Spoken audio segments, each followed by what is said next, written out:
الأجل الأجل يا إمام زمان، الأجل الأجل يا إمام زمان. أعوذ بالله من الشيطان الرجيم. بسم الله الرحمن الرحيم. الحمد لله رب العالمين، والصلاة والسلام على سيد الأنبياء والمرسلين حبيب إله العالمين أبي القاسم محمد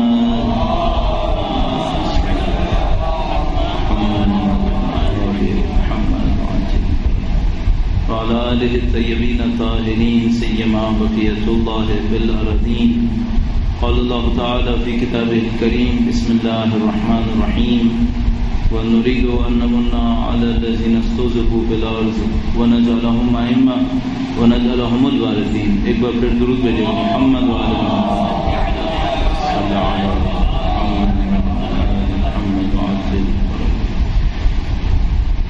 جیسے کہ آپ کے علم ہے، امام وقت کے نام کی مناسبت سے چند روزہ دروس کا مباحث کا سلسلہ شروع ہوا اور آج اس کا آخری دن ہے، تیسرا دن اور آخری دن. آج کوشش کریں گے کہ چند موضوعات میں چند عرائض آپ کی خدمت میں عرض ہوں. اس سے پہلے انتہائی اہم اور لوگوں کے لیے کافی دلچسپ موضوع ہے، اور وہ ہے امام کی تیاری کے حوالے سے. اس کا تھوڑا سا پس منظر عرض کروں گا اور تیزی کے ساتھ آگے بڑھائیں گے. درود بھیجے گا محمد وعلی محمد.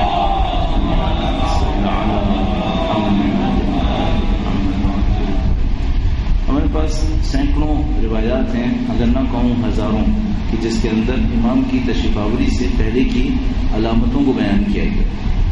ان کو مختلف ٹائٹلز کے اندر بیان کیا جاتا ہے. اگر آپ کچھ ایسی احادیث کی کتابیں دیکھیں جن میں کلاسیفیکیشن کی گئی ہو تو کبھی ان کو علائم آخر الزماں کے نام سے لکھا جاتا ہے، کبھی ان کو اخبار الحوادث اس طرح تعبیر کیا جاتا ہے، کبھی اشراط الساعہ اس وقت کی کنڈیشنز اس کے عنوان سے لیا جاتا ہے. مختلف ٹائٹلز دیے جاتے ہیں.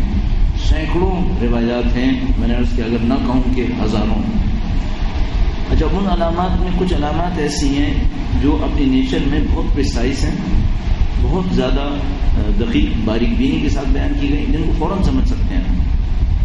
مثال کے طور پر فرض فرمائے بیان کیا گیا ہے کہ ایک نفس زکیہ ہوں گے کہ جو خانہ کعبہ، حجر اسود اور مقام ابراہیم کے درمیان مثلا یا رکن اور مقام ابراہیم کے درمیان شہید کر دیے جائیں گے، اور ان کی شہادت کے 2 ہفتے کے اندر اندر امام کا ظہور بیان کیا گیا. اچھا، اب جگہ اتنی پریسائز ہے، جغرافیکلی چند گز سے زیادہ کا فاصلہ نہیں ہے، اور وہ چند گز بھی ایسی جگہ ہے جو مثال کے طور پر سینکڑوں سال میں کبھی خالی نہیں ہوتا ہے کہ وہ سوچیں چند گز خالی رہ جائے اور لوگوں کی نظروں سے چھپا رہ جائے. چھپا رہنے کی بھی کوئی گنجائش نہیں ہے. اب ایک پاکیزہ انسان اس رکن اور اس مقام کے درمیان شہید کر دیا جائے، کیا یہ کوئی چھپی ہوئی چیز ہو سکتی ہے؟ چھپا ہو ہی نہیں سکتا. ہاں، نفس زکیہ لکھا ہے، اس میں مشکل ہو سکتی ہے. ممکن ہے نفس زکیہ اس بندے خدا کا نام ہو، ممکن ہے نفس زکیہ اس کو لقب دیا گیا، نفس زکیہ نہیں پاکیزہ نفس. ممکن ہے تاریخ میں ایک نفس زکیہ تھا، اس سے کوئی مشابہت ہو اس کے اندر، اس وجہ سے اس بندے خدا کو نفس زکیہ کہا گیا جو شہید کر دیے جائیں گے. ہمیں معلوم نہیں، لیکن جغرافی کے اعتبار سے بھی، ٹائم کے اعتبار سے بھی بہت پریسائز ہے، انتہائی پریسائز ہے. اکثر علامتیں ایسی نہیں ہیں، اتنے پریسائز علامتیں نہیں ہیں. مثال کے طور پر علامت ہے ہمارے پاس کہ مثلا وہ علاقہ جس کو آج ہم مشرقی وسطیٰ تعبیر کرتے ہیں، اس میں بہت بڑی آگ لگے گی. اچھا، اب بہت بڑی آگ کی جو ٹرم ہے یہ بڑی ریلیٹو ٹرم ہے کہ آپ مثال کے طور پر ایک چھوٹی سی آگ میرے لیے بڑی ہو سکتی ہے اگر میں نے اس سے بڑی نہ دیکھی ہو، اور بہت بڑی آگ میرے لیے چھوٹی ہو سکتی ہے اگر میں نے اس سے بڑی کہیں دیکھی ہو. تو مثال کے طور پر جب 1990 میں صدام حسین نے کویت پہ حملہ کیا اور وہاں سے اس کو ریٹریٹ کرنا پڑا امریکہ کے حملے کے بعد 91 کے اندر، جب وہ ریٹریٹ کر رہا تھا تو اس نے 400 کے قریب تیل کی کنوؤں کو آگ لگا دی. اور جو 400 کے قریب تیل کی کنوؤں کو آگ لگی تو لوگوں نے کہا کہ یہ وہی آگ ہے جس کا علائم کے اندر تذکرہ کیا گیا، یہ وہی آگ. کچھ علامتیں ایسی ہیں جو بہت پریسائز ہیں، کچھ علامتیں ایسی ہیں جو جنرلائز ہیں، کہیں پر بھی ہو سکتی ہیں. مثال کے طور پر لکھا ہے عمارتیں بہت ہوں گی. اب ظاہر ہے اگر آپ پچھلی صدی کا مقابلہ کریں تو اس وقت ہمارے پاس عمارتیں بہت زیادہ ہیں، لیکن کیا پتہ اگلی صدی میں عمارتیں کتنی ہونے والی ہیں، کچھ نہیں کہہ سکتے کہ عمارتیں کتنی بننے والی ہیں. اسی طرح بہت ساری ایسی چیزیں. اچھا، اب چونکہ ہم لوگوں کا ذہن ان علامتوں کو سن کر گویا تیار ہے تو جیسے ہی کوئی علامتوں کے نزدیک کوئی چیز دیکھتے ہیں فوراً ہمارا ذہن کہتا ہے یہ وہی ہے، یہ وہی ہے، اور اس کے بعد پھر ہم اسسمنٹس اپنی کرنا شروع کر دیتے ہیں، اپنا انالیسس کرنا شروع کر دیتے ہیں، اور اس انالیسس کے نتیجے میں اب آج کے زمانے میں ڈاکومنٹریز، ویڈیوز فلاں بننا شروع ہو جاتی ہیں، ایک ہائپ کریٹ ہو جاتا ہے، اور اس ہائپ کو ناکامی کا سامنا دیکھنا پڑتا ہے جب وہ چیز نہیں ہوتی جس کی توقع کی گئی تھی۔ جیسے ملینیم کا ٹرن آیا، لوگوں میں ایک ہائپ کریٹ ہو گیا کہ حضرت عیسیٰ آنے والے۔ بیت المقدس کا ایک علاقہ تھا جس کو اس زمانے میں بھی انٹرنیٹ کے اوپر لائیو ٹیلی کاسٹ کیا جا رہا تھا کہ یہاں مثلا حضرت عیسیٰ علیہ السلام تشریف لانے والے ہیں، نہیں ہوا۔ ابھی پچھلے سال 12 دسمبر کو کیا کچھ نہیں ہوا تھا، کیا کیا باتیں ہو گئی، 12 تھا یا پتہ نہیں 22 دسمبر کون سی تھی، ہاں، تو وہ جناب علی کیا ہائپ کریٹ کیا گیا تھا، بلکہ 12 دسمبر نہیں، وہ جو آگے کی ڈیٹ تھی جس پہ مایا کیلنڈر ختم ہو رہا تھا اور یہ تھا اور وہ تھا، ساری نہیں معلوم کیا وہ آربٹس چینج ہو رہے تھے، اور زمین نے کہیں سے کہیں لڑک کے جانا تھا، کسی نے کہیں اور لڑک کے یہاں آنا تھا، پتہ نہیں کیا کیا مسائل تھے، پتہ چلا۔ اور ناسا کی تحقیق بھی یہی کہہ رہی ہے، بعد میں ناسا بھی کہہ رہے بھائی ہم نے نہیں کہا، اللہ کا واسطہ ہمارے اوپر مت لگاؤ۔ جیسے بیچارے ادیب رضوی کے نام پر SMS چل گئے کہ وہ نہ پیو یہ نہ پیو، آج ان کو ڈون میں لکھنا پڑ گیا کہ بھائی ہم نے نہیں کہا ہے، نہ ہمارے انسٹیٹیوٹ نے کہا ہے، کون ہے یہ حرکتیں کر رہا ہے۔ تو ہائپ کریٹ ہو جاتا ہے۔ اچھا، اس ہائپ کا نقصان کیا ہوتا ہے؟ وہ یہ کہ جب وہ پورا نہیں ہوتا تو لوگوں کو کانفیڈنس شیک ہو جاتا ہے کہ بھائی اتنی باتیں کہی گئی، یہ کیوں نہیں ہوا؟ تو اس میں کیا ہوگا کہ بہت آپ کو اور مجھے احتیاط کرنی پڑے گی۔ ممکن ہے میرے جیسا آدمی بھی غلطی کر گزرے کہ بھائی مثال کے طور پر شروع میں بڑی احتیاط کی بات کسی جگہ کے اوپر ذہن کے اندر آ گیا اور فکس ہو گیا کہ نہیں یہ تو ایسے ہی ہے۔ اچھا، یہ انسانی ذہن ہے، یہ بڑا عجیب ہے، ایک دفعہ اس کا فریم کہیں ٹک جائے اس کے بعد نکلتا بڑی مصیبت سے، خاص کر اگر آدمی کو ایسا آدمی ہو جس کا ارادہ بہت مضبوط ہو، تو وہ بعض اوقات ایسا ٹک جاتا ہے کہ اس کو وہاں سے گھسیٹنا مصیبت پڑ جاتی ہے کہ بھائی یہ نہیں ہے ایسا۔ تو اب ہمیں اور آپ کو ایک طرف سے علامتیں بہت ساری دی گئی ہیں جن کے اندر بہت ساری پاسبلٹیز ہیں اور بہت ساری علامتیں پریسائز بھی ہیں، دوسری طرف سے ہم سے ایک جملہ کہا گیا ہے، وہ یہ کہ جو بھی وقت کو معین کرے اسے جھوٹا بولو، اسے کوئی جھوٹا ہے۔ اچھا، اب ان دونوں کو جمع کیسے کریں؟ سینکڑوں نہ کہوں ہزاروں روایتیں یہ کہہ رہی ہیں کہ علامت یہ ہے، علامت یہ ہے، علامت یہ ہے، اور دوسری طرف سے روایت کیا کہہ رہی ہے؟ اگر کوئی وقت معین کر دے تو وہ جھوٹا ہے۔ پھر ایک اور سوال آتا ہے، پھر آپ نے علامت بتائی کیوں ہے؟ بھائی اگر میں آپ سے کہوں کہ یہ اگر ہوا نا تو یہ اس بات کی علامت ہوگی کہ میں جانے والا ہوں، اور اس کے بعد کہوں جو یہ بتائے کہ میں کب جاؤں گا وہ جھوٹا ہے، تو سوال ہوگا کہ بھائی آپ نے پھر یہ بتایا ہی کیوں تھا؟ صحیح ہے، ہاں، ہمیں یہاں پہ مارجن رکھنا پڑے گا، اس کو سوچنا پڑے گا کہ ایسا کیوں ہوا۔ شاید اس وجہ سے ہوا کہ علامتوں کو دیکھ کر میں اور آپ پرسنلی تیاری کریں لیکن وقت معین کرنے کی غلطی نہ کریں۔ کیوں؟ ہمیں نہیں معلوم یہ وہی علامت ہے یا نہیں ہے۔ علامتوں کو دیکھ کر تیاری ضرور کریں۔ اچھا، اگر تیاری آپ نے وقت سے پہلے کر لی تو نقصان ہوگا کوئی نہیں، اور تیاری کا مطلب بھی کیا ہے یہ بھی سمجھنا پڑے گا۔ اب میں ایک واقعہ کی خدمت میں عرض کرتا ہوں، کیونکہ 2 دن میں نے واقعات بہت سنا ہے، تو آج بھی میں واقعہ سنا دیتا ہوں آپ کو۔ درود بھیجیں محمد و آل محمد۔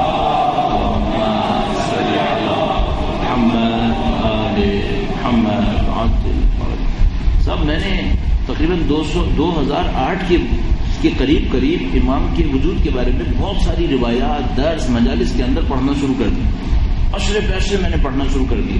اچھا، اس میں کیا ہوا کہ لوگوں کے ذہن میں چاہتا تھا کہ یہ موضوع اجاگر ہو، اس موضوع کے اوپر محنت ہو۔ شاید میں اتنا آگے نہیں لے جانا چاہتا تھا جتنا بات دوست چلے گئے، اور مجھے کسی دوست نے بتایا، میں کہیں پہ درس دے رہا تھا، ان کی وائف وہاں بیٹھی ہوئی تھی، تو انہوں نے اپنے شوہر کو SMS کیا کہ نیوز آ گئی ہے۔ تو انہوں نے پوچھا بھائی کون سی نیوز آ گئی؟ جواب میں کہا، اور اس کے بعد کہنے کہ جب ہماری وائف نے جواب نہیں دیا تو میں نے ٹی وی کھول کے دیکھا کہ بھائی کیا نیوز آ گئی ہے۔ تو اس کی تھوڑی دیر بعد انہوں نے ان کو لکھ کے بھیجا کہ نہیں میں غلط سمجھی تھی، ابھی اتنا جلدی بھی نہیں ہے۔ تو پھر مجھے اندازہ ہوا کہ اس کا مطلب یہ کہ میں درس میں کچھ ایسے طریقے سے کہہ رہا ہوں کہ شاید کوئی غلطی میں مبتلا ہو سکتا ہے۔ اس میں ایک اور واقعہ اس طرح سے ہوا کہ ایک دوست نے مجھے بلایا اور کہا کہ آپ نے اس موضوع پہ اتنا کچھ بولا ہے۔ میں نے کہا ہاں بولا ہے۔ تو اس نے کہا کہ میں ایک کارخانہ لگانے والا ہوں، کہیں تو مت لگاؤں، ابھی تھوڑے سے صبر کر لوں۔ میں نے کہا بھائی اللہ کا واسطہ، میں نے یہ نہیں کہا ہے کہ آپ اس طرح سے کریں، ہمیں تیاری کرنی۔ اس کا مطلب یہ نہیں ہے کہ مثلا اپنی لائف کو بلاک کر دینا ہے، سب کچھ ختم ہو گیا، اب میں کل جا رہا ہوں سعودی عرب کا، میں نے ویزا لگا کے رکھا ہوا ہے کہ بس امام تشریف لائیں گے میں روانہ ہو جاؤں، ایسے نہیں کرنا ہے۔ زندگی چلانی صحیح راستے پر ہے اگر تیاری کرنی ہے، نہ کہ زندگی کو بند کر دینا ہے صحیح راستے کے نام پر. نہیں، زندگی چلے گی، میرا کاروبار زندگی چلے گا، لیکن صحیح راستے پر چلے گا اور ایک تیاری کے ساتھ چلے گا. کس تیاری کے ساتھ؟ جس دن حکم ہوا میں سب چھوڑ دوں گا، جس دن حکم ہوا میں چھوڑ دوں گا. اور اس میں نہیں معلوم کتنے واقعات ہیں اہل بیت اطہار علیہ السلام کے ماننے والوں کے کہ وہ حکم کے انتظار میں گویا بیٹھے ہوتے تھے. گرچہ بزنس کرتے تھے، سارے کام کرتے تھے، لیکن حکم کے انتظار میں ہوتے تھے کہ اگر کوئی حکم ہوا تو چھوڑ دیں. جیسے کہ وہ ہارون جمال کا مشہور واقعہ موجود ہے، اس کے اوپر مزید عرض نہ کروں. تو علائم کے سلسلے میں، علامتوں کے سلسلے میں ہائپ کریٹ نہیں کرنا ہے، علامتوں کو سمجھ کے تیاری کرنی ہے، لیکن زندگی کو بند بھی نہیں کرنا ہے. اب ان تیاری کے چیپٹر میں ایک عجیب کوشچن ہمارے پاس آتا ہے اور اس کے دو پہلو ہیں، دونوں آپ کی خدمت میں عرض کرتا ہوں. درود بھیجے گا محمد و آل محمد.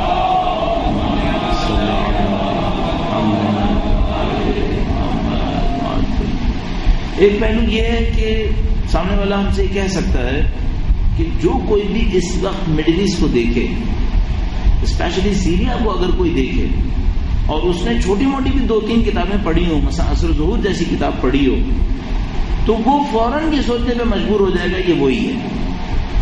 آپ نے کہیں نہ بھی پڑھی ہو تو آپ ٹرائی کر لیجیے. عصر ظہور بہت اچھی کتاب ہے، علامہ علی قرانی کی کتاب، اور اس کے اندر بہت تفصیل سے ایک ایک ملک کے بارے میں لکھا ہے. اس ملک کی حالت یہ ہوگی، اس ملک کی حالت یہ ہوگی، اس کے واقعات کو بیان کیا، امام کی آمد سے پہلے، امام کی آمد کے بعد. کچھ مفصل کتابیں بھی ہیں جو اردو میں کم ترجمہ ہوئی ہیں لیکن بہرحال موجود ہیں، جیسے جمال منتظر اچھی کتاب ہے، روایات بہت زیادہ ہیں اس کے اندر. تو جو کوئی اس کو پڑھے اور آج کے سیریا کو دیکھے تو کم سے کم یہ سوچنے میں مجبور ہو جائے گا شاید یہ وہی ہے. ایک عجیب روایت مجھے ایک بندے خدا نے سنائی. ایک دفعہ پاکستان سے باہر تھا، وہ عراقی ہے اور بہت نفیس آدمی ہے، بہت متقی پرہیزگار ٹائپ کا. اور اس نے مجھے ایک دفعہ کہنے لگا کہ سیریا کی حالت پہ کیا کہتے ہیں. یمن اس زمانے میں بہت اوپر جا رہا تھا، 3-4 سال پہلے یمن کا معاملہ بہت آگے تھا. تو اس نے یمن پہ بات شروع کی اور بات کرتے کرتے کہنے لگا کہ کیا سوچتے ہیں کہ وہ یمن نہیں لگتا جو امام کا ساتھ دے گا. نہیں جان، میں نہیں کہہ سکتا. پھر اس نے کہا کہ سیریا پہ آپ نے دیکھا سیریا کی صورتحال کیا ہے. اس وقت تک سیریا کی حالت اتنی نہیں بگڑی تھی، یہ مارچ 11 کے بعد سے اتنا معاملہ خراب ہوا ہے. اس وقت تک اتنا خراب نہیں ہوا تھا. کہنے لگا سیریا کے بارے میں کیا کہتے ہیں. میں نے بتایا روایت تمہیں معلوم، مجھے بھی پڑھی، میں نے بھی پڑھی ہے روایت. کہنے لگا آپ نے وہ روایت پڑھی ہے. ایک بہت عجیب روایت اس نے مجھے سنائی تو مجھے یاد آیا کہ واقعا بہت عجیب روایت تھی. کہنے لگا سیریا میں اتنا ظلم ہوگا، روایت کہتی ہے اتنا ظلم ہوگا سفیانی کے ہاتھوں کہ اہل بیت کے ماننے والوں کے بچے کڑھائی میں ابالے جائیں گے، دیگ میں ابالے جائیں گے. واقعا عجیب ہے. اچھا اس وقت سیریا اتنا بگڑا ہوا نہیں تھا. تو میں نے اس سے کہا کہ دیکھو روایت تو ظاہر حق ہے، روایت بھی مستند تھی، یعنی ان معاملات میں جتنی استناد چاہیے ہوتی ہے اتنی استناد اس کی صحیح تھی.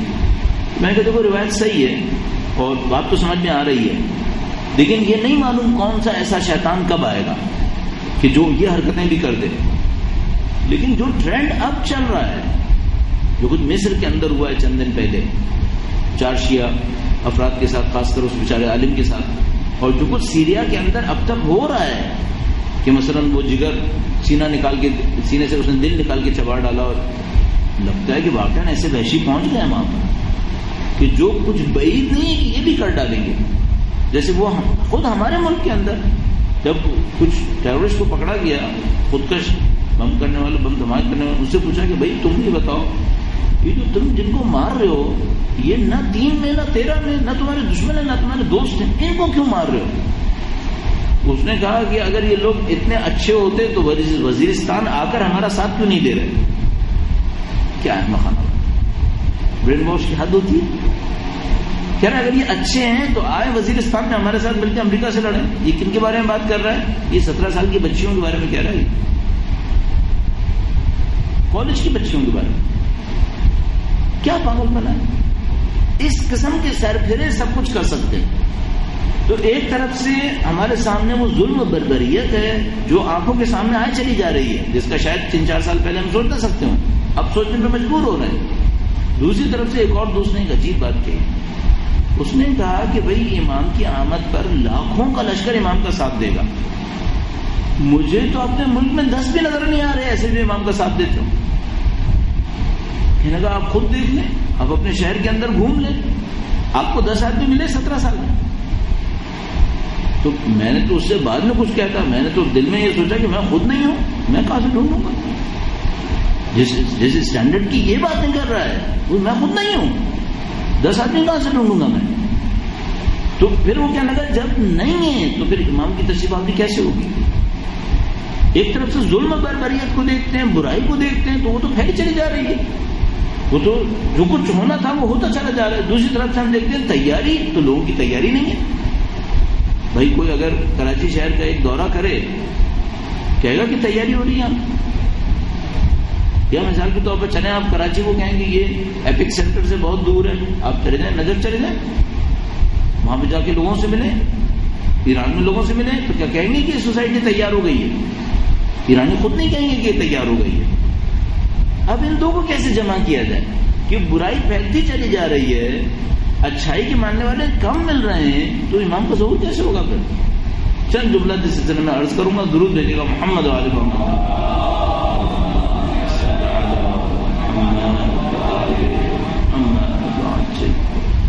اس سے پہلے کہ اس کو میں سالو کرنے کی کوشش کروں, ایک اور بات جو کل بھی عرض کی تھی دوبارہ آج عرض کرتا ہوں. انسان کا ارادہ شاید دی موسٹ انپریڈکٹیبل میٹر ہے, یہ پریڈکٹ نہیں کیا جا سکتا. جو ایران میں انقلاب آیا تو اس کے بہت سارے واقعات ہیں کہ کس طرح لوگوں نے بہیو کیا, کب فوج کے مقابلے میں کیا کر دیا, شاہ کے مقابلے میں کیا کیا. تو مجھے یاد آتا ہے اس میں ایک بندے خدا مجھے سنا رہا تھا, کہنے لگا کہ وہ کسی بازار میں تھا تو کوئی جوان لڑکا تھا, اس کے پیچھے فوج بھاگ رہی تھی, ایران کی شاہ کے زمانے کی فوج اس کے پیچھے بھاگ رہی تھی. تو وہ لڑکا بھاگتا بھاگتا فوج سے بھاگتا بھاگتا, اس نے شاہ کے خلاف کوئی باتیں کی ہوں گی, تو وہ بھاگتا ہوا ایک گلی کے اندر گھس گیا جہاں پہ سارے گنڈے بدماش بیٹھے ہوئے تھے. وہ گلی بھی معذرت کے ساتھ غلط خواتین کی گلی, اور یہ اور وہ سارے گنڈے بدماش وہاں بیٹھے ہوئے تھے. تو جب وہ وہاں پہ گیا, وہ ٹھیک ٹھاک دیندار لڑکا بیچارہ, تو لوگوں نے کہا کہ اب تو فوج نے نہیں بھی مارا ہو نا تو ویسے ہی زندہ باہر نہیں آئے گا, یہاں تو جو ٹیم بیٹھی ہے وہ اس کو ویسے ہی مار دے گی. تو وہ جناب علی جب گھسا اس گلی کے اندر تو لاک ہو گیا, اور وہاں وہ سارے بدماش بیٹھے ہیں گنڈے, اور وہ پیچھے سے فوج آئے چلی جا رہی ہے اور اس کے سر پہ آ گئے. اب جناب علی کھڑے ہیں, اب وہ دیکھ رہے ہیں میرا کیا ہوگا بھائی. تو ان میں سے ایک بدماش جو بڑی عجیب و غریب حالت میں تھا, نشے میں بھی تھا, اس نے اس لڑکے کو دیکھا, تو لڑکے نے ڈر کے مارے مثلا مولا ابو الفضل کا نام لیا. جیسے ہم ایرانی بہت کہتے ہیں یا ابو الفضل, اس طرح ہم لوگ بھی جیسے کہتے ہیں یا مولا عباس مدد کر. اس نے کہا یا مولا ابو الفضل. اس نے جناب جو نشے میں تھا, اس نے کھڑے ہو کے دیکھا, کہتا ہے کیا نام لیا, کہ یہ نام لیا. کہتا ہے بیٹا یہاں سے پیچھے بھاگو, فوج کو میں روکوں گا. کہنے میں کھڑا ہو گیا, سب کنڈو بدماش ہو گیا, یہاں پہ کھڑے ہو جاؤ, لڑکا پیچھے بھاگے گا, ہم فوج کو روکیں گے, نہیں جانے نہیں ہے فوج کو. اب وہ نشے میں تھا, نشے میں تو انسان کی عقل ویسے ہی کام نہیں کرتی ہے, لیکن اس وقت کام کر گئی ہے. تاریخ میں ایک اور واقعہ ہے, بڑا عجیب ایک واقعہ ہے. میرا موضوع بعض اوقات ان واقعات کی نظر ہو جاتا ہے, لیکن ان واقعات سے مجھے اسپرٹ بھی ملتی ہے, سننے والوں کو بھی کچھ مزہ آتا ہے. اس خاطر میں ان واقعات عرض کر دیتا ہوں. درود بھیجے گا محمد والے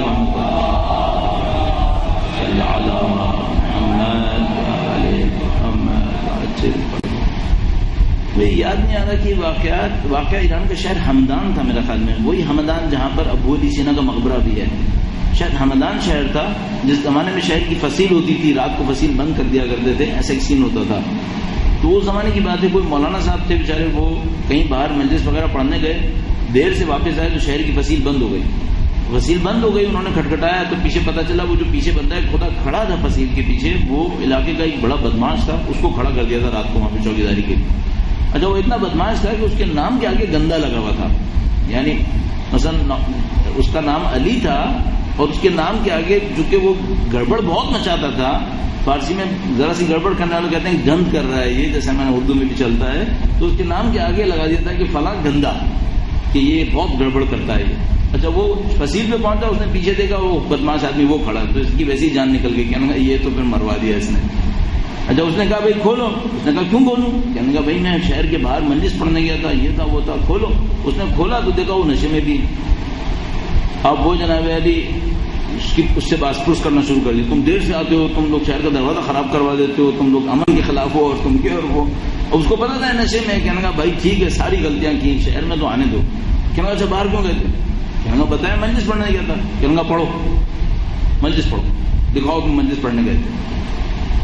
کہنے لگا مجلس کے لیے بندے ہوتے ہیں. کہنے لگا میں ہوں نا, تم سناؤ مجلس پڑھو. اب یہ بیچارہ جان چھڑا رہا کہ نشے میں اس کو میں کیا مجلس سناؤں, بندہ بھی ایک اکیلا. تو کہنے لگا بھائی مجلس پڑھنے کے لیے ممبر ہوتا ہے, ممبر پہ بیٹھنا پڑتا ہے. وہ دونوں ہاتھوں جھکا, 4 ہاتھ پاؤں سے لیٹا زمین پہ. کہنے لگا لو جی ممبر بیٹھ گیا, ہو گیا, آپ آؤ بیٹھو اس کے اوپر پڑھو. اس نے جب ادھر ادھر کی کہنے لگا پڑھتے اب پیٹ کاٹوں تمہارا, چاقو ہے میرے پاس. اب یہ بیٹھ گیا بھائی اسی کے اوپر. اس سے بیٹھ کے مجلس پڑھنا شروع کر دی. 10-15 منٹ اس نے وقت گزار لیا اپنا. اس کے بعد اترنے لگا. کہنے لگا نہیں مسائل پڑھو. کہنا جب مشکل میں پھنس گئی, مسائل بھی پڑھو اب اس کے اوپر بیٹھ کے. تو اس نے کچھ سمجھ میں نہیں آیا. اس نے مولا ابوالفضل کے مسائل پڑھے, مولا کے مسائل پڑھے. تو یہ جو نشے میں تھا بندہ یہ رونے لگا مولا کے مسائل سن کے. اور یہ جو مسائل پڑھ رہا تھا نا, یہ کہنے لگا کہ میں نے دیکھا کہ یہ کر کے جھٹکے مار مار کے رو رہا ہے. تو کہنے لگا میں اترا, خاموشی سے شہر کے اندر چلا گیا, وہ روتا رہا. اگلے دن غائب ہو گیا بندہ. آدمی غائب ہو گیا, اس کو پتہ ہی نہیں چلا وہ کہاں غائب ہوا.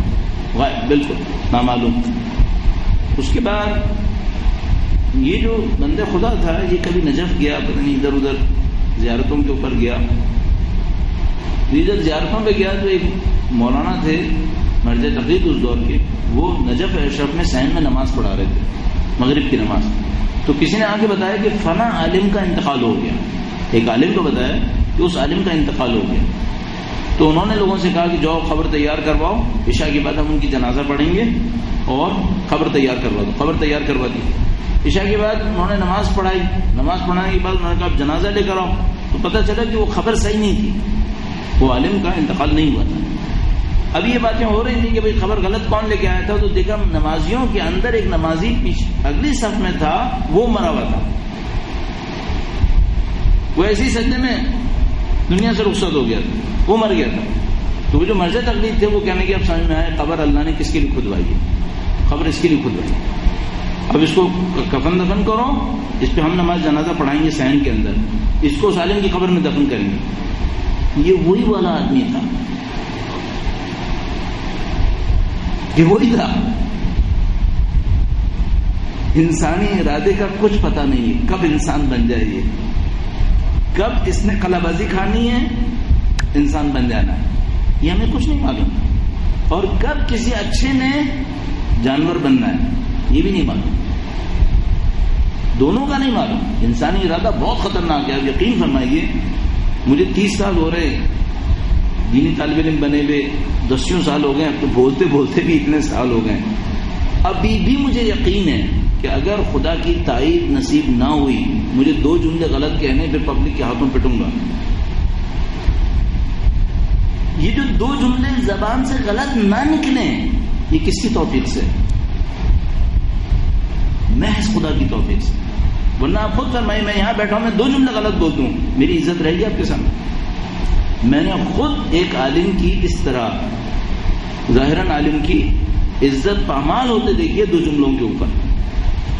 2 جملے غلط بول دیے, کوٹ ہو گئے وہ جملے, ریکارڈ ہو گئے وہ جملے, لاکھ اس کی کیسٹس ختم کی, ریکارڈز خراب کیے, ختم کیا, لوگوں کے ذہن میں رہ گیا. اب اس علاقے میں پڑھ نہیں سکتا وہ. تو یہ کیسے ہوتا ہے؟ سمجھ میں آتا ہے یہ صرف خدا کی تائید ہے, یہ خدا سنبھال رہا ہے اس نظام کو. تو یہ جو انسانی ارادہ ہوتا ہے اس کا کچھ پتہ نہیں ہوتا. البتہ یہ جو ہم کہہ رہے ہیں پتہ نہیں ہوتا, اصل میں اس کے بھی قوانین ہوتے ہیں, اس کے بھی قوانین ہوتے ہیں. یہ نہیں کہہ سکتے کہ یہ بے سر و پا ہوتے ہیں, یہ لاؤبالی پن ہوتا ہے, اس کا کوئی قانون نہیں ہے, قاعدہ نہیں ہے. نہیں, ہمیں سمجھ میں نہیں آتا, اس کا قانون ہوتا ہے کہ انسان کیسے بدلتے ہیں. اور یہ سمجھ میں آتا ہے کہ اہل بیت کے سامنے احترام دکھانا حق پر چلنے کی ضمانت ہے. اگر کوئی اہل بیت کے سامنے احترام دکھاتا ہے حق پر چلنے کی ضمانت ہے. برسبیل تذکرہ عرض کر رہا ہوں کیونکہ زمانہ بڑا گندا زمانہ ہے, اور ہم لوگ معمولاً زیارت میں کہتے ہیں من شر آخر الزمان, کہ مولا ہمیں اس زمانے کے شر سے پناہ دے دیں. میں آپ کی خدمت میں ایسے عرض کر رہا ہوں, کبھی ایک آدھ زیارت کرنے کے بعد صبح کو خدا سے یہ دعا کر لیا کریں, خدا اس صاحب زیارت کے صدقے میں انحراف سے محفوظ کرنا. ہم کب دین سے منحرف ہو جائیں پتہ بھی نہیں چلے گا. تعویل کے دروازے ویسے ہی کھلے. میں منحرف بھی ہو جاؤں گا نعوذ باللہ, 10 تعویلات کر کے اپنے آپ کو سنبھالتا رہوں گا, چلاتا رہوں گا. کب آنکھ کھلے گی؟ جب مروں گا. تب پتہ چلے گا کہ یہ جعلی میں نے ایک سارا ایک نظام بنایا ہوا اپنے ذہن کے اندر. تو اب امام کے وجود کے حوالے سے تیاری کے چیپٹر کے اندر لوگ کہتے ہیں کب امام تشریف لائیں گے, لوگ تیار نہیں ہیں. تو میں معمولاً یہ سوچتا ہوں کیا ہمیں پتہ ہے کہ لوگ تیار کب ہو جائیں گے؟ کیا پتہ ایک رات میں تیار ہو جائیں. اور اس کے اوپر میں کئی دفعہ جملات عرض کر چکا ہوں کہ آج سے پہلے جتنی بھی دفعہ حجت خدا تشریف لائے, لوگوں کی تیاری کا ایک رات پہلے بھی پتہ نہیں تھا. اور جب بھی خدا عذاب کرتا ہے ایک رات پہلے بھی پتہ نہیں چلتا کہ اس رات عذاب ہونے والا ہے. قرآن کریم نے 2 مثالیں عجیب دی ہیں عذاب کے چیپٹر میں. ایک قوم کے بارے میں لکھا ہے کہ ہم نے ان کے اوپر بادلوں میں عذاب بھیجا,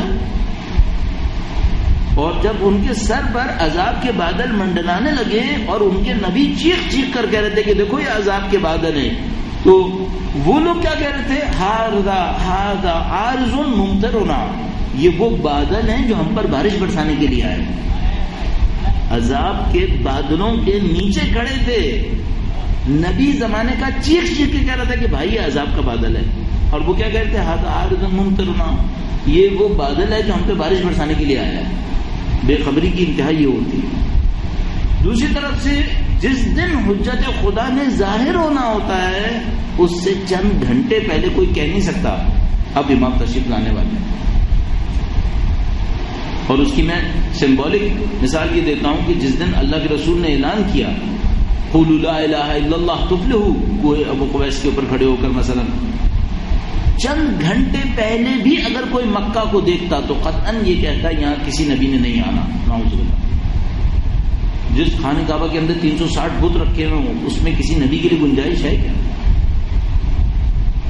اس خاطر میں آپ کی خدمت میں عرض کر رہا ہوں کہ اگر کوئی یہ کہہ رہا ہے پہلے مجھے اپنی آنکھوں سے نظر آئے گا امام کے آوان و انصار کون ہے, اس کا مطلب ہے امام آنے والے ہیں, تو پھر میں تو یہی سوچتا ہوں یا تو تم خود آوان و انصار میں ہوگے تو تمہیں شاید نظر آ جائے, ورنہ نظر آنے کا چانس نہیں ہے.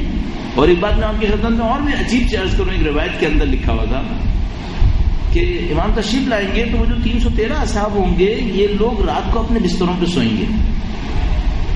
امام تشریف لائیں گے, اناؤنسمنٹ ہوگی کہ امام آ گئے, یہ لوگ فوراً خانہ کعبہ پہنچ جائیں گے. اچھا جبکہ خانہ کعبہ پہنچ جائیں گے, عجیب ہے حجت خدا کی آمد کتنا مخفی ہے. یہ خانہ کعبہ پہنچ جائیں گے تو روایتوں میں لکھا ہے ایک دوسرے سے پوچھیں گے کہ دیکھو تم بھی رات کو بستر پہ سوئے؟ کہاں میں سوئے. اب تم یہاں پر ہو؟ ہاں یہاں پر. اس کا مطلب تم بھی ہمارے ساتھ ہی ہو. اس کا مطلب ایک دوسرے کو بھی نہیں پہچانتے ہیں, اتنا سیکرٹ ہے یہ. اس کے بعد یہ طے ہوگا کہ ہاں تم بھی ہمارے ساتھ ہو, ہم بھی تمہارے ساتھ ہی, سب مل گئے. اس کے بعد ایک دوسرے سے پوچھیں گے ہم میں سے امام کون ہے. اتنا سیکرٹ ہے یہ. اور اس کے بعد جب سب ایک دوسرے سے پوچھیں گے کہ تم امام ہو, کہ نہیں میں نہیں ہوں. دوسرے سے تم امام ہو. مجھے یوں لگا جو پوچھ رہے ہیں یہ آخری امتحان ہوگا شاید ان لوگوں کے تقویٰ کا, کہ اگر کوئی جعلی ہے تو کلیم کر دے. تو سب ایک دوسرے سے پوچھیں گے تم ہو, سب کہیں گے نہیں ہے. تو اس کے بعد یہ سارے 313 کھڑے ہو جائیں گے, کہیں گے ہم ہیں تو اوان و انصار میں سے, لیکن امام ہمیں کوئی نہیں ہے. اب امام کہاں ہے؟ اس وقت امام سامنے تشریف لائیں گے, فرمائیں گے میں فرزند زہرا میں آیا ہوں مسلم کے لیے. درود بھیجیں ان کے نام گرامی.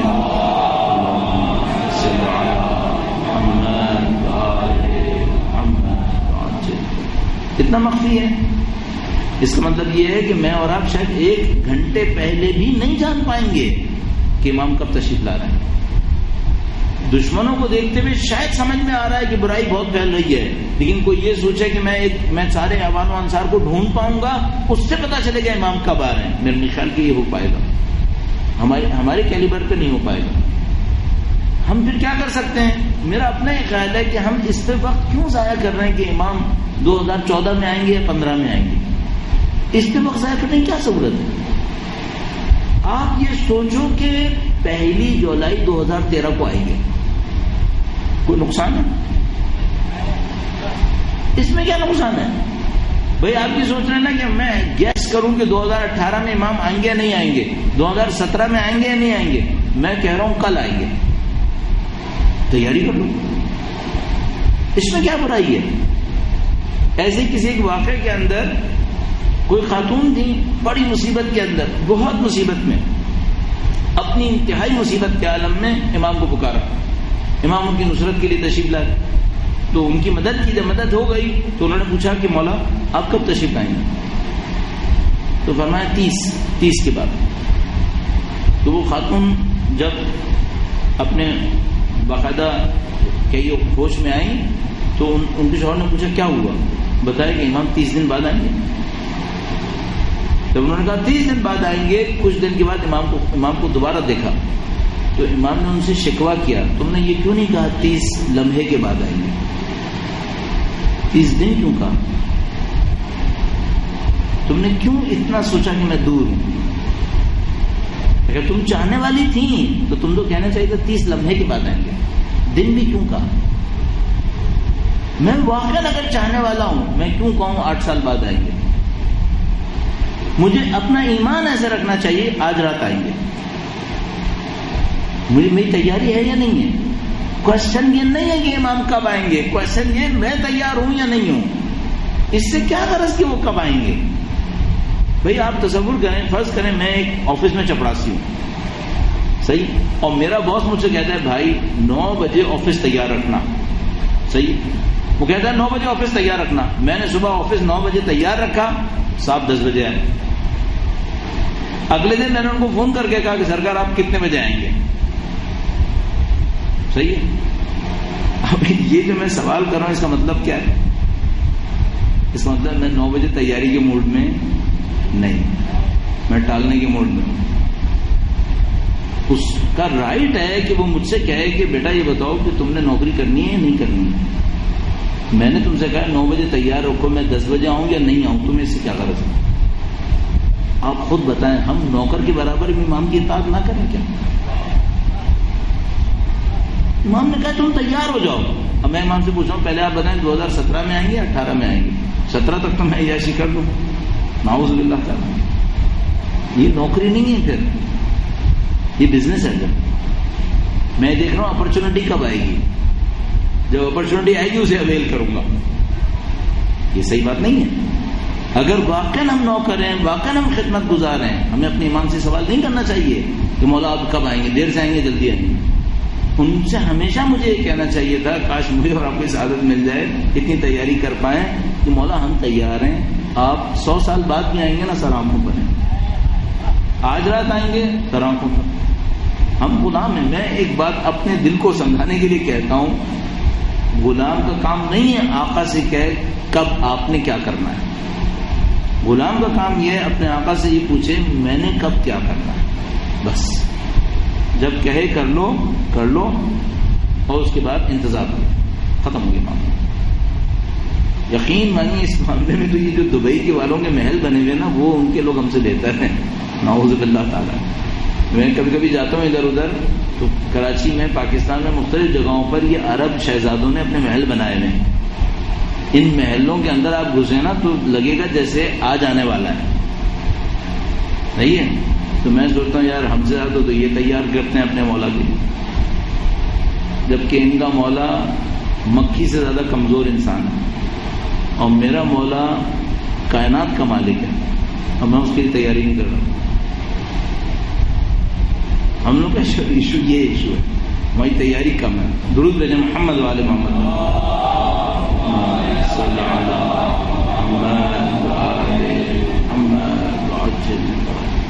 مین چیپٹر یہاں پر ہے، ہماری تیاری پوری ہونی چاہیے۔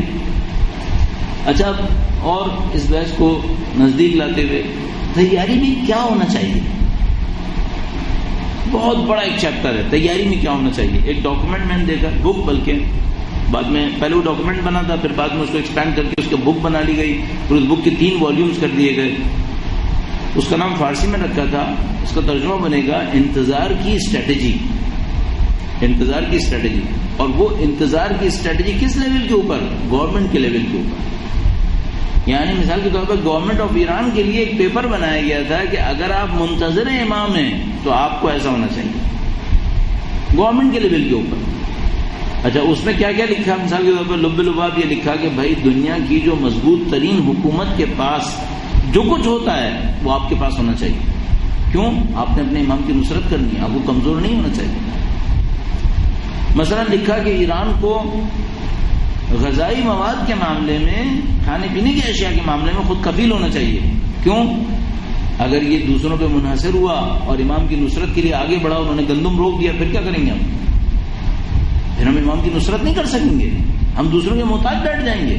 تو ہم امام کو محتاج عوام و انصار دینا چاہتے ہیں یا طاقتور عوام و انصار دینا چاہتے ہیں؟ اگر امام کو طاقتور عوام و انصار دینا چاہتے ہیں تو محتاجی صحیح نہیں ہے، ہمیں محتاج نہیں ہونا چاہیے۔ ہاں ٹھیک ہے، مثال کے طور پر گاڑیاں بنانے میں آپ محتاج رہیں، چلو گاڑی نہیں بھی ہوگی تو کوئی اور چیز ہوگی ہمارے پاس، اس سے کام نکالنی ہے، کھانا ہی نہیں ہوا تو پھر تو ہم آگے نہیں بڑھ پائیں گے۔ تو غذائی مواد کے اندر احتیاط صحیح نہیں ہے۔ اسٹریٹجی یہ آپ سے ریکوائر کر رہی ہے، ڈیمانڈ کر رہی ہے کہ آپ کو اس میں انڈیپینڈنٹ ہونا چاہیے۔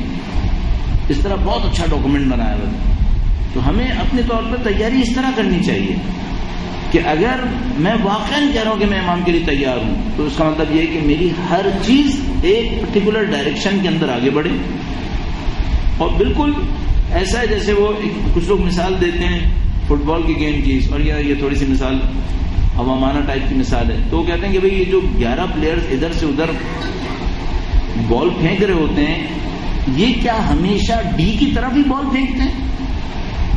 پاس دینے کے لیے ریورس نہیں پھینکتے کبھی، پاس دینے کے لیے بعض اوقات اپنے ڈی کی طرف بھی پھینکتے ہیں۔ کیوں پھینکتے ہیں؟ جبکہ بال ہمیشہ ان کو وہیں پہ ڈالنی ہے، گول وہیں پہ ہوگا، یہاں تو گول نہیں ہوگا۔ کیوں؟ ان کو پتا ہوتا ہے ہم یوں کریں کچھ بھی کریں، ہمارا آبجیکٹو وہیں پر ہے۔ ہمیں اپنی زندگی میں ایسے ہونا چاہیے، چاہے آگے جائیں چاہے پیچھے آئیں، آبجیکٹو امام ایسے ہونا چاہیے۔ آپ نے ایم بی اے کرنا ہے، ایم بی اے کریں۔ ایک آدمی نے بزنس کرنا ہے، بزنس کرے۔ ایک آدمی میکینک کے لیے ورک شاپ کھولے بیٹھا ہے، چلو وہ کرے۔ کچھ بھی کرے، آگے جائے پیچھے آئے، اس سے کوئی غرض نہیں ہے، آبجیکٹو وہ ہونا چاہیے۔ آبجیکٹو بھی ہونا چاہیے مجھے امام کا ساتھ دینا ہے۔ اب اس کے لیے کیا کرنا ہے؟ میں نے کل پرسوں ایک جملہ آپ کی خدمت میں عرض کیا تھا، یہ دیکھیں ظلم کو مٹانے کے لیے میرے اور آپ کا کنٹریبیوشن کیا ہے، عدل کو پھیلانے کے لیے میرے اور آپ کا کنٹریبیوشن کیا ہے۔ ہم نے ظلم پھیلایا ہے یا عدل پھیلایا ہے؟ اگر عدل پھیلایا ہے اس کا مطلب ہم نے اپنے امام کے لیے کچھ کیا ہے۔ خدا نہ کرے نعوذ باللہ ظلم پھیلایا ہے، ظلم ظالموں کا ساتھ دیا ہے، ظلم کے نظام کو مضبوط کیا ہے، پھر کہاں سے ساتھ دیا؟ اچھا، اس کے بعد جو میں نے کل عرض کیا کہ 1 کروڑ کمائیں اور 2 لاکھ مسجد میں لگائیں، اور اس کے بعد کہا کہ ہم نے اپنا معاملہ کلیئر کر لیا، ایسے کیسے ہو سکتا ہے؟ خدا نہیں جانتا کہ ہم نے 98 لاکھ کمائے الٹا اس کے اندر۔ وہ ایک ہمارے دوست ہیں بیوگریفی کے اندر، اس بیچارے کے ساتھ بڑے عجیب لطیفے ہوتے رہتے ہیں۔ اب تو لطیفے بھی نہیں سناتا، پہلے بہت سناتا تھا کہ یہ ہوا وہ نہیں سناتا۔ تو ایک دفعہ میرے پاس آیا، کہنے کا مولانا ایک عجیب معاملہ ہے، دوستی ہماری، کہنے لگا سمجھ میں تو آ رہا ہے کہ غلط ہے، یہ سمجھ میں نہیں آ رہا غلط کیوں ہے۔ بات چیزیں ایسی ہوتی ہیں نا، دیکھتے آدمی کہتا ہے تو غلط۔ مثلا اگر میں آپ کے سامنے کچھ چیز کروں میتھمیٹکس میں اور ثابت کر دوں 2+2 5 ہوتا ہے، تو آپ کیا کہیں گے؟ صحیح ہے غلط ہے؟ آپ کہیں گے غلط ہے، تو میں آپ سے کہوں گا ٹھیک ہے غلط ہے نا، یہ بتاؤ کیوں غلط ہے؟ اس میں کہنے کا ایسے میں پھنس گیا ہوں۔ میں نے کہا ہوا کیا؟ کہنے کا بھائی ہم لوگ تو سارے بیوروکریٹس، گورنمنٹ کے جاب کرنے والے، سب کے سب ٹیڑھا کام کرتے ہیں، اس میں کوئی سیدھا کام کرنے والا یہاں پر ہے نہیں، سب کو 60 ایئرس پہ ریٹائرمنٹ ملنا ہے۔ تو کہنے کا 58 تک سب گند کرتے ہیں، 58 تک سب غلط کام کر کے کماتے رہتے ہیں، 59 پہ جا کر حج کرتے ہیں، پاک و پاکیزہ ہو کے واپس آ جاتے ہیں، 60ویں سال میں رشوت نہیں لیتے، کہتے ہیں ہم بغیر رشوت کے صاف بھی ہو گئے، معاملہ ختم۔ میں کہ یار یہ تو مسخرہ ہے دین کا۔ کہنے کا مجھے بھی سمجھ میں آ رہا ہے مسخرہ ہے، لیکن مسخرہ کیسے ہے؟ اس میں خرابی کیا ہے؟ بھائی آپ کے پاس کیا روایت نہیں ہے کہ انسان جب حج کرتا ہے تو ایسے ہی پاک ہو جاتا ہے جیسے ماں کے شکم سے آیا ہو؟ تو ہو گیا پاک، 58 میں پاک ہو گیا، 59 میں سوری، اور اس کے بعد اس نے رشوت نہیں لی ہے، تو حج سے ساتھ تو ڈرائی کلین ہو کے آیا تھا، اس کے بعد سے کوئی دبا لگنے نہیں دیا اس نے، دیٹس آل۔ 58 سال تک مزے بھی لے لیے، 2 سال کی ایفرٹ کر کے جنت بھی بنا لی۔ میں نے اس سے کہا کہ دیکھو بھائی، اگر میں نے 58 تک گناہ کیے ہیں اور 59 میں حج کرنے والا ہوں تو میرا حج اس وقت قبول ہوگا جب 58 تک کی غلط کمائی کو واپس کروں. جب تک اس کمائی کو واپس نہیں کروں گا، اپنی جسم اپنی روح سے نکالوں گا نہیں، میرا حج ہی قبول نہیں ہوگا. کہاں سے صاف ہوں گا؟ تو قبول نہیں ہوگا. آپ اس گھر میں بیٹھے ہو جس کو آپ خود جانتے ہو کمائی صحیح نہیں تھی، تو پھر کیسے قبول ہوگا؟ اب ہم لوگ کیا سمجھ رہے ہیں امام کی تشریف آوری ایسے ہی جیسے یہ ڈرامہ ہے کہ مثلا 59 میں جا کے حج کرے گا، باقی تو ڈرائی کلین ہو گیا، اگلے سال اس نے گناہ کیا نہیں.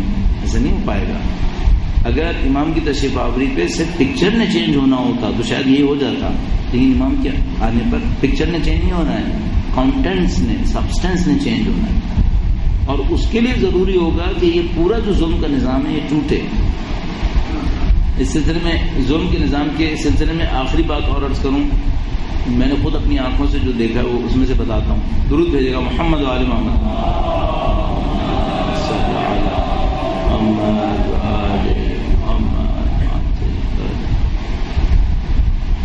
شاید کہہ دینا برا نہیں ہے، میں ایک دفعہ اور پتہ نہیں کیوں میرا دماغ کہہ رہا نہیں کہنا چاہیے، نام نہیں لیتا ہوں، باقی حصہ کہتا ہوں. میں ایک دفعہ کہیں پہ تھا تو وہاں میں نے لوگوں کے سامنے کہا کہ دیکھو یہ جو پچھلی نسلوں نے بھی ظلم کر کے کمایا ہے نا، خدا اس کا بھی حساب لے گا. تو ایک بندہ میرے پاس آیا، کہنے لگا اگر میرے دادا پردادا نے کمایا ہے ظلم کر کے، مجھے اس کا بھی حساب دینا. میں نے کہا اللہ تو چھوڑو، اگر دنیا میں بھی حکومت بدل گئی نا اس میں بھی حساب دینا. میں نے اپنی آنکھوں سے دیکھا ہے.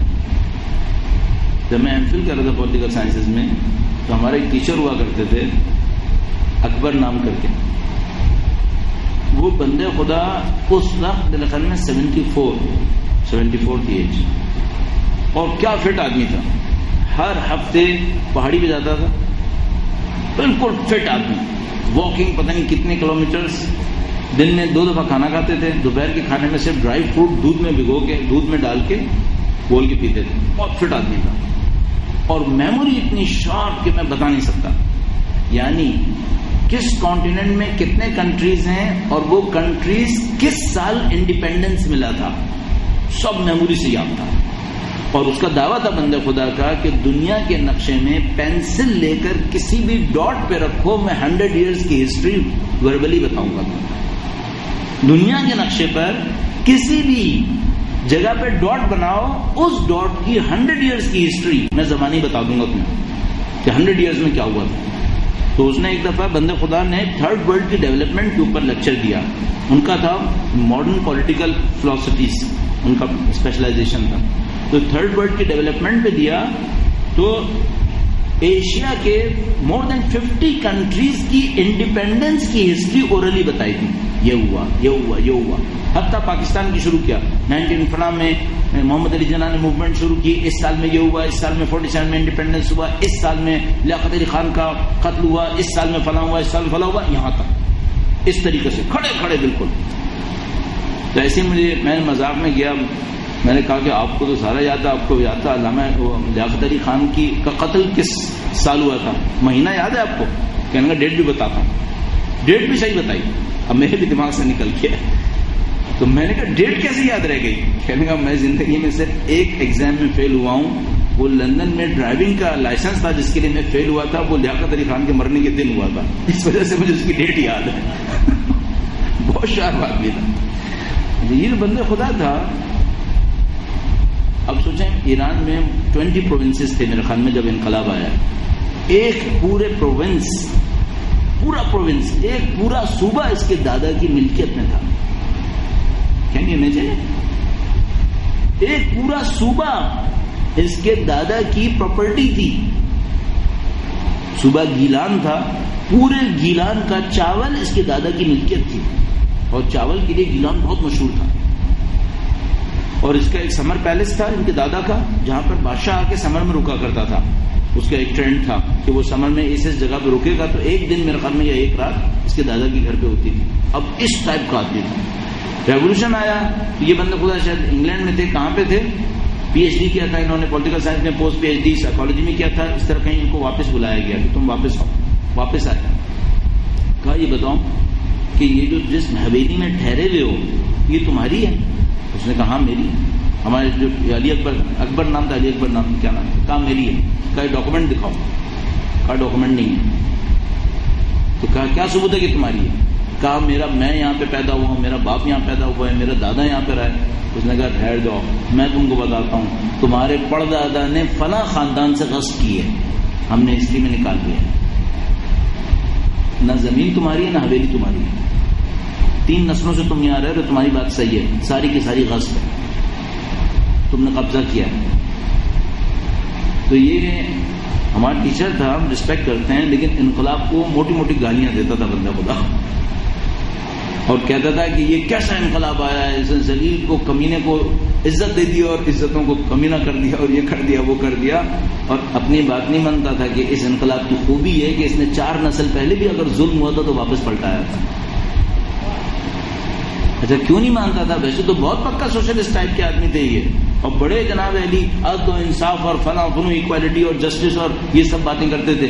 اپنی جائیداد کے اوپر بات آتی ہے نا تو سارے نظریات ٹھپ کے ٹھپ رہ جاتے ہیں. میں نے یہ بات ایک دفعہ پاکستان سے باہر ایک جگہ پہ کہی جن کے لوگوں کے اجداد نے کچھ ظلم کیے ہوئے تھے، تو ان کے چند جوان میرے پاس آ گئے، کہنے یہ دادا کی سزا بھی ہمیں اٹھانی پڑے گی. میں نے بیٹا نہ صرف یہ کہ تمہیں آخرت میں اٹھانی پڑے گی، دنیا میں بھی میں نے اپنی آنکھوں سے دیکھا ہے کہ اٹھانی پڑتی ہے. وہ کہاں تم؟ تو اگر میرا آج ایک بزنس ہے جس کو میں قرآن پہ رکھ کے کر رہا ہوں، اور بزنس کا کیپٹل 2 نسل پہلے غصب سے آیا تھا، یہ بھی واپس دینا ہے، یہ بھی واپس دینا پڑے گا. اب امام کا ساتھ دے گا کوئی؟ کوشچن یہاں پر ہے، مشکل یہاں پر ہے. ہم لوگ شاید چیلنج نہیں ہوئے ہیں، یعنی ہم نے ان جگہوں میں چیلنج لیا ہے جہاں پر ہمارا دل چاہ رہا تھا کہ ہم چیلنج لے لیں. مثلا کسی نے مجھے فجر کی نماز میں چیلنج کیا، میں نے چیلنج لے لیا کہ ہم میں پڑھ کے دکھاؤں گا. شاید کسی نے مجھے چیلنج دیا ہی نہیں ہے کہ حق کی خاطر تم وہ سب کچھ قربان کرنے کو تیار ہو جو تمہارے لیے عزیز ہے. ابھی میں اس چیلنج میں پڑا ہی نہیں ہوں. میں اپنی بات عرض کرتا ہوں، آپ سے کیوں عرض کروں؟ بھائی میں نے ابھی آپ کے سامنے کتنی دفعہ کہا 30 سال ہو گئے مجھے دینی طالب علم بنے ہوئے، مجھے اس پہ فخر ہے جو میں نے پہنا ہوا ہے. میری زندگی گزری ہے اسی کے اندر. 17.5 سال کا تھا جب میں دینی طالب علم بنا تھا. فرض کرو امام آئے اور مجھ سے کہیں گے تم دینی طالب علم بننے کے اہل نہیں ہو، آج سے تم موچی ہو. آسان ہے یہ؟ آسان ہوگا؟ میں سب کچھ چھوڑوں، اپنا ریپوٹیشن جو کچھ میں نے ارن کیا اس دوران میں، عزت جو کچھ ہے میرے پاس، اور میری ساری زندگی اسی میں گزری ہے اور مجھے کچھ آتا ہی نہیں ہے. صحیح ہے؟ اور امام مجھ سے کہیں تم اس کے اہل نہیں ہو اور تمہیں آج سے موچی بننا ہے. آسان ہے؟ ہم چیلنج نہیں ہوئے ہیں. ہمیں اس طرح تیاری کرنی پڑے گی کہ اگر ایک دن آئے وہ کہیں بھائی آج سے سب ختم، آپ یہاں نہیں آپ وہاں ہیں، میں چوں نہ کروں کہ نہیں میں یہ نہیں کروں، یہ مانوں. اچھا اب میرے ساتھ تو چلو ایک اور بھی مشکل ہے، میری تو عمر گزر گئی ہے. مثلا ابھی اگر میرے اوپر کوئی بھی مصیبت آئے نا تو میں اپنی زندگی میں کیلکولیشن کروں گا یار 50 سال عیاشی کے تھے، 10-15 سال سختی گزار لو، باقی معاملہ ختم. اس کے ساتھ مصیبت ہے جس کو ابھی زندگی سے عشق بھی ہو. میں تو عجیب میرے ساتھ ہوا یہ کہ جب میں 17.5 سال کا ایران گیا تو وہاں جنگ ہو رہی، جنگ کے زمانے میں گیا تھا. اب وہ جنگ کے زمانے میں آپ کو خود پتا ہے آپ کو ہر گھڑی مرنے کے لیے تیار ہونا ہوتا ہے، اس کے بغیر زندگی نہیں گزر سکتی. لیکن اگر آپ موت سے ڈر رہے ہیں تو وار زون میں آپ سو ہی نہیں پائیں گے. آپ کو ہر سوتے وقت ڈر لگے گا کہ یار کہیں موت تو نہیں آنے والی کہیں. تو آپ کو تو وار زون میں نیند ہی اس وقت آتی ہے جب آپ کو یہ پتا ہو کہ بھائی میں مرنے کے لیے تیار ہوں، آتی آئے نہیں آتی نہ آئے، ختم ہو گیا معاملہ. تو ہم تو مرنے کی تیار تھے. اگر واقعا موت سے ڈر لگتا ہو اور زندگی سے عشق ہو تو پھر اتنی آسانی سے چھوڑ دوں گا میں؟ یہ بہت سخت ہوگا. یہ وہ امتحان ہے جس سے ہمیں تیار کرنا ہے. اچھا اب اس کے لیے کیسے تیاری کی جاتی ہے؟ ایک جملہ ہے جو کی سمجھ میں آتا ہے مجھے. اس جملے میں بڑی داستان ہے جس کی سنانے کا بھی اب ٹائم نہیں ہے کہ اتنی داستانیں اس کو لمبی کی جائیں، لیکن وہ سمجھ میں آتا ہے کہ وہ کی نوٹ ہے. اگر وہ کوئی سالو کر لے پھر زندگی آسان ہے. پھر امتحانوں میں کامیابی آسان ہے. درود بھیجے گا محمد وعلی محمد.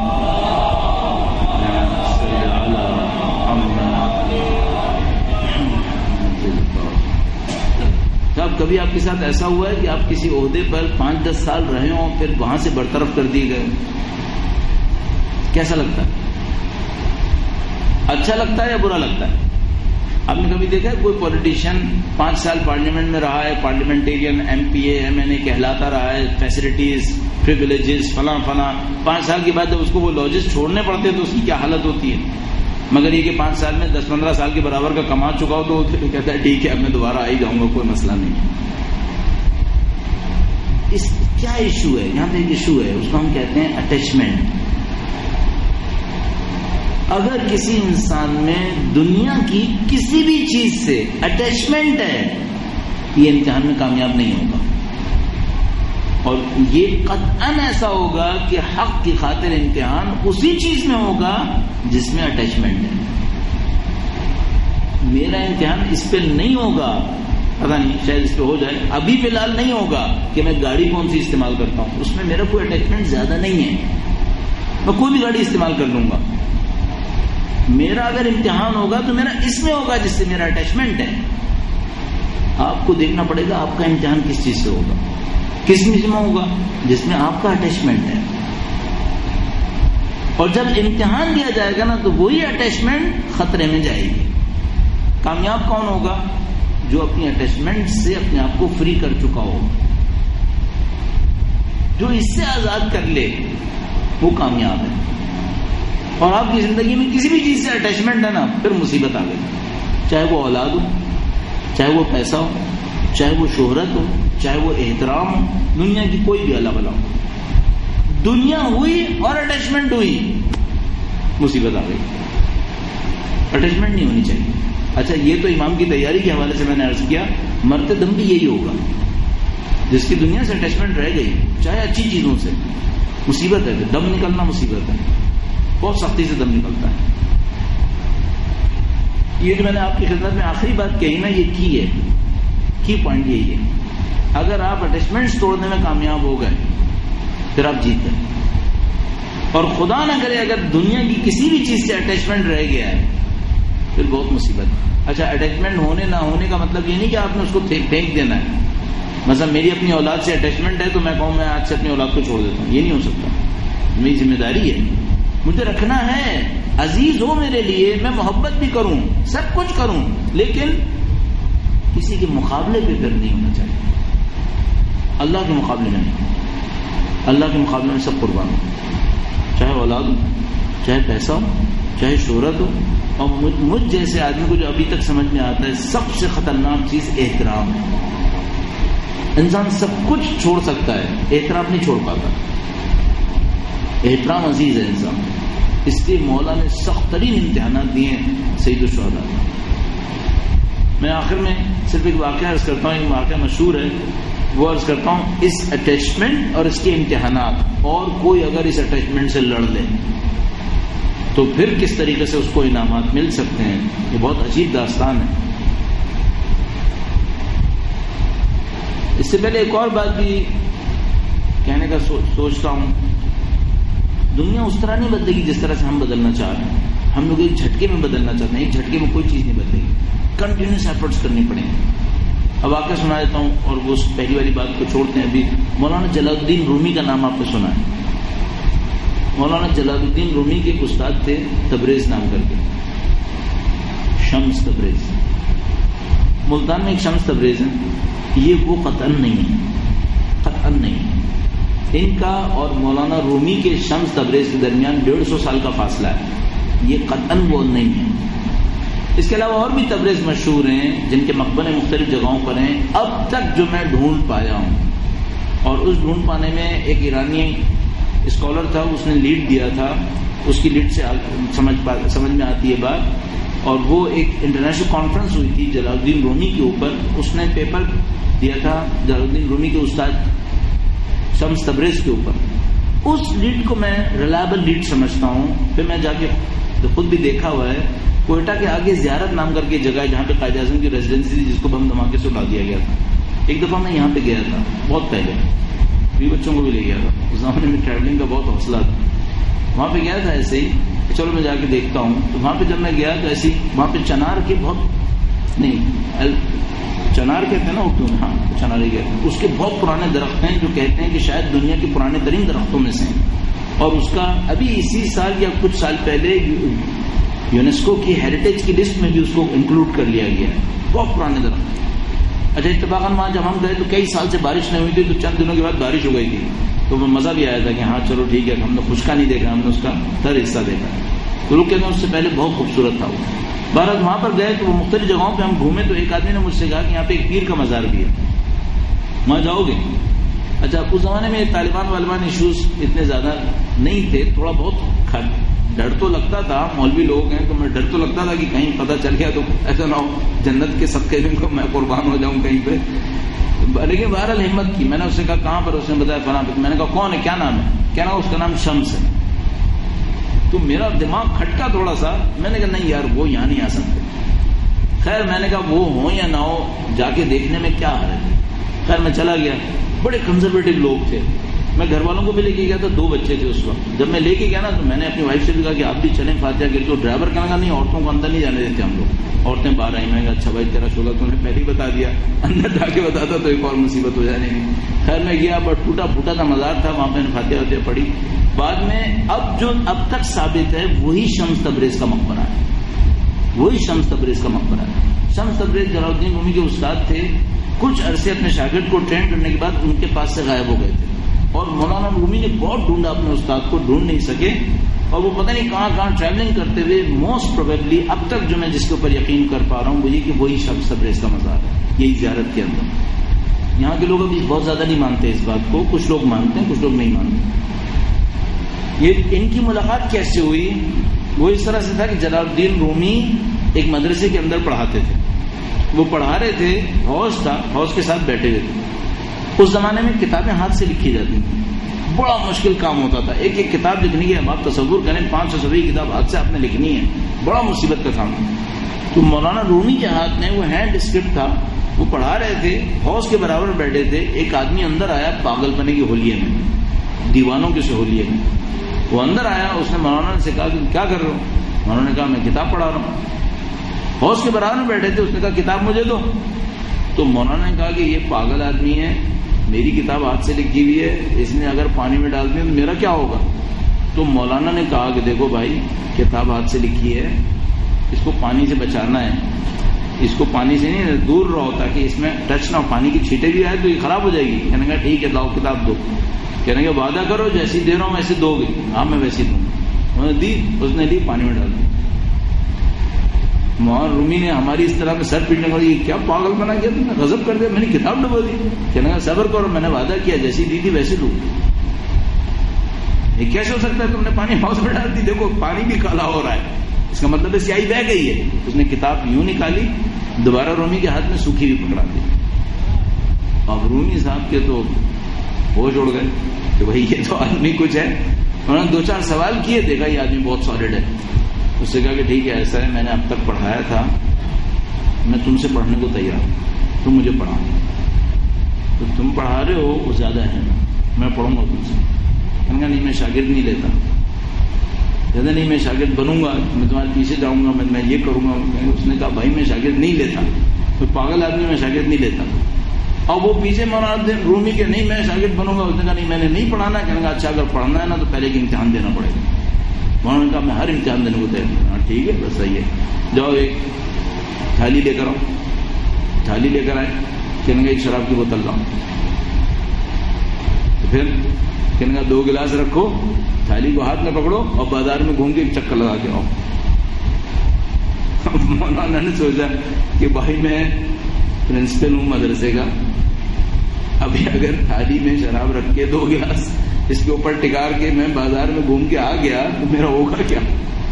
پھر ان کو یاد آیا کہ یہ آدمی اگر گیلی کتاب باہر نکال سکتا ہے اس کا مطلب مجھے بھی کہیں نہ کہیں نکال لے گا. تو انہوں نے اسی طریقے سے تھالی کے اوپر بوتل رکھی, گلاس رکھے, ہاتھ میں لے کے بازار میں چلے گئے. بازار میں گئے, پہلے تو لوگوں نے دیکھا کہ صاحب یہ کیا داستان ہے بھائی, کل تک جس کو ہم مدرسے کا استاد کہہ رہے ہیں یہ حرکتیں کر رہا ہے. تو ایک آدمی آگے پوچھا بھائی دماغ صحیح کیا کر رہے ہو؟ وہ خاموش رہے, لے کے چلتے رہے. کسی نے کہا وہ بھائی یہ کیا ہو رہا ہے؟ لوگوں کو بلایا, سب جمع ہو گئے. ایک نے کہا کہ اس کو مارو, اس کو. آج تک اس کو شریف آدمی سمجھ رہے تھے کیا کر رہی ہے حرکتیں. تو جب پیٹنے کے لیے بالکل تیار ہو گئے تو آ گئے وہ اپنے شمس صاحب. کہا بھائی کیا معاملہ؟ کہا یہ اس کو ہم دیندار سمجھتے تھے, اپنے مدرسے کا استاد سمجھتے تھے, یہ دیکھو یہ کیا نکلا ہے.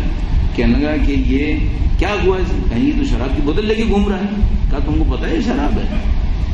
کہنے لگے کہ ہاں یہ شراب ہے, یہ خود بھی کہہ رہے شراب ہے. کہنے کا نہیں اس کو بھی نہیں پتا, سرکہ ہے, دیکھ لو سرکہ ہے. وہ لوگوں نے دیکھا سرکہ, ختم ہو گیا معاملہ. جلال الدین رومی امتحان میں کامیاب ہو گئے اور شمس تبریز کی شاگرد بن گئے. پھر داستان آگے بڑھ گئی, پھر بعد میں شمس تبریز بھی غائب ہو گئے. اچھا, جلال الدین رومی کے بارے میں ساری چیزیں پازیٹیو نہیں ہیں. ان کی مثنوی میں کچھ چیزیں ایسی ہیں جو ڈیفینڈیبل نہیں ہیں. ہر شخص کے بارے میں کچھ نہ کچھ نکلے گا. اس واقعے کو بیان کرنے کا مطلب جلال الدین رومی کی مانوی عظمت بیان کرنا نہیں ہے. بعض علماء ان کے بارے میں اچھی اوپینین نہیں رکھتے, بعض اسکالرز بھی اچھی اوپینین نہیں رکھتے, لیکن کچھ چیزیں بہت اچھی ہیں ان کے اندر. اس کے پیچھے ایک اور بات کہنا چاہ رہا ہوں, وہ کیا ہے؟ جو شمس تبریز پہ اتنا اعتماد کرے کہ شراب ہاتھ میں لے کے چلے تو کوئی مسئلہ نہیں ہے, ہم اپنے مولا پہ اعتماد کر کے دنیا کو نہیں چھوڑ سکتے,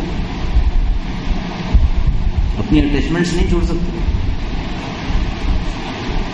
رومی کو قطعاً پتا تھا کہ یہ جو مجھے امتحان میں ڈال رہا ہے نا, یہ امتحان میں نکالنا بھی جانتا ہے.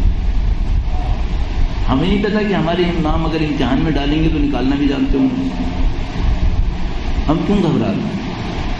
یہاں چند لوگ شہید ہوتے ہیں نا 2-3 دن کے فاصلے سے, تو لوگوں کے چہرے کے رنگ اڑنا شروع ہو جاتے ہیں.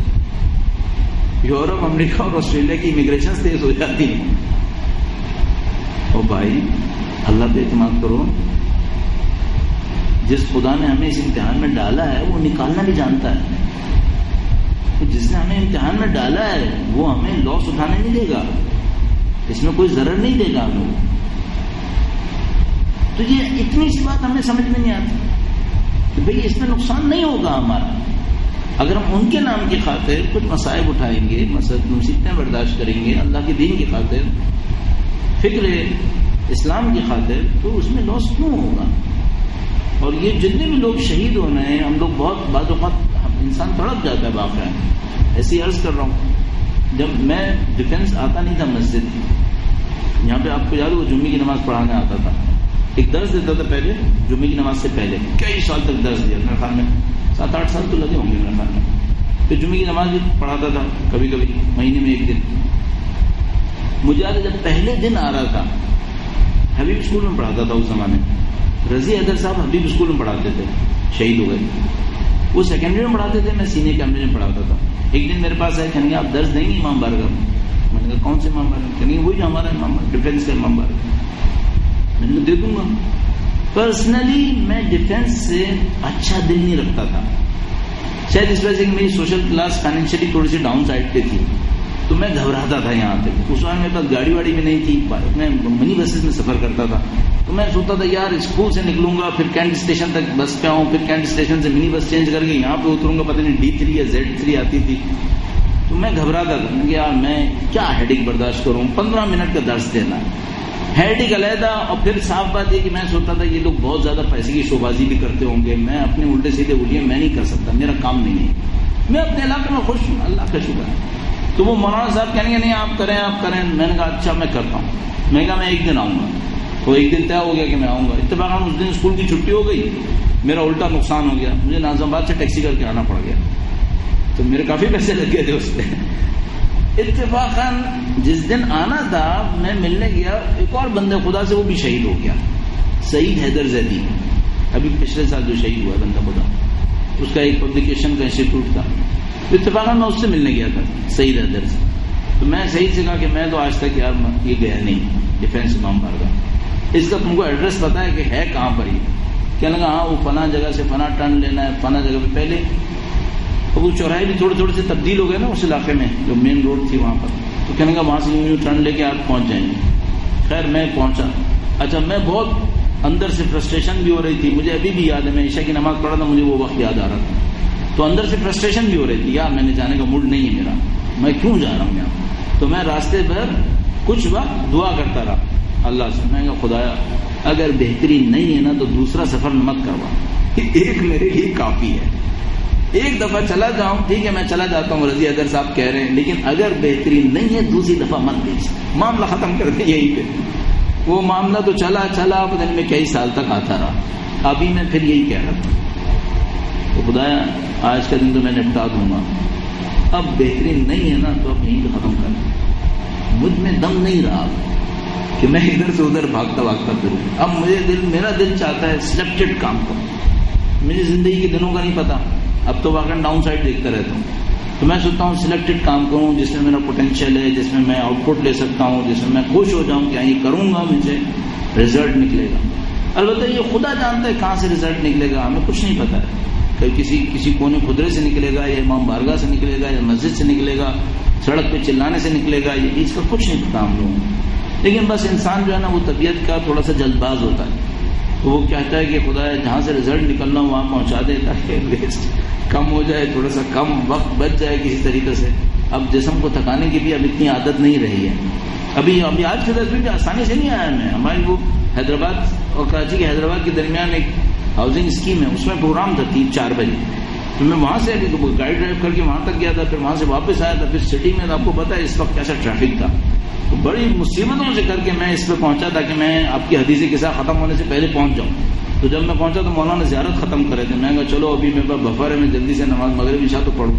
تو جب اتنی سختی جھیل چکا تھا نا تب میں خدا سے کہتا خدا میرے لیے کافی ہے, اگر مسجد ختم ہے تو یہیں پہ ختم کر دے, تاکہ میں اتنی دور بار بار سفر کرنے کا مجھ میں اب حوصلہ نہیں ہے.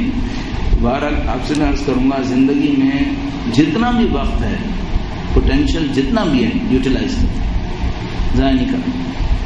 ہمیں نہیں معلوم ہمیں تیاری کے لیے کتنے دن ملے. شاید آج رات ہے, میں آپ کے سطح میں شاید خدا مجھ سے نکلوا رہا ہے. ہم بھی مگن ہو جاتے ہیں نا زندگی کے اندر, کہیں کسی کام کے اندر, کاج کے اندر, ادھر ادھر. شاید آپ لوگوں کی اچھے دن کے سطح میں خدا تعالیٰ ہماری زبان سے نکلوا رہا ہے تاکہ مجھے بھی یاد آئے دوبارہ. تو ہم لوگ مگن ہو جاتے ہیں. کنسنٹریٹ کریں, اپنی ایفرٹس کو جمع کریں, اپنی لائف کے لیے ایک اورینٹیشن رکھیں, اس کے اوپر کام کریں. ہمیں نہیں معلوم ہمیں کتنے دن ملیں. زندگی کے دن بھی نہیں معلوم, تیاری کے دن بھی نہیں معلوم. اس سے پہلے کہ موقع ہاتھ سے نکل جائے نعوذ باللہ تعالیٰ, اس کے لیے ہم تیار کریں. اور انشاءاللہ خدا ہم سب کو اس کام میں کامیابی نصیب فرمائے انشاءاللہ. خدا تعالیٰ سے دعا کرتے ہیں, اے پاک پروردگار کے جواب محمد والے محمد کا اس کلیم کو ہم سے قبول فرما. اے پاک پروردگار کے جواب محمد والے محمد کا ان کی غلامیت سے دلوں کو منور فرما. اے پاک پروردگار ان کے چاہنے والے دنیا میں جہاں کہیں گے ان کی جان مال عزت و آبرو کی حفاظت فرما. اے پاک پروردگار کے جواب محمد والے محمد کا سید و سردار مولا اور آقا امام آخر الزمان کے ظہور میں تاجیل فرما. ہمیں ہماری اولادوں کو ان کے جانثاروں میں برآب فرما. امام کے لشکر کی تعداد میں اضافہ فرما. امام کے دشمنوں کو نیست و نابود فرما. ہماری زندگیوں کا اختتام دین کی راہ میں شہادت قرار فرما. ربنا تقبل منا انك انت السميع العليم بجاه محمد وآله الطاهرين. درود بر محمد وآل محمد.